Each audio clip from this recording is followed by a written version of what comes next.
हमारा सिर्फ यही बोलना है। मैं प्रभाग क्रमांक 19 कौसे में खड़ी हूँ, 19C से, डिम्पल रुपेश ठाकुर।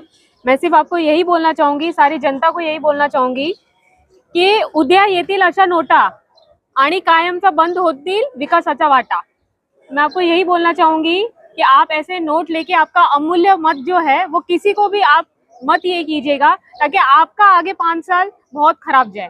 बघत असाल की सत्ताधारी पक्ष एकमेकावर आरोप लावतात की हे पैसे वाटतात ते पैसे वाटतात दोघी।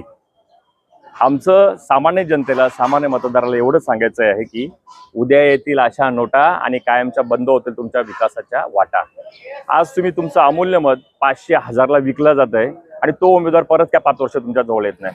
आपल्याला उमेदवार असा पाहिजे, इतका सक्षम पाहिजे की 5 वर्षामध्ये आहे ना त्याच्याकडून फक्त विकासाची कामं झाली पाहिजे।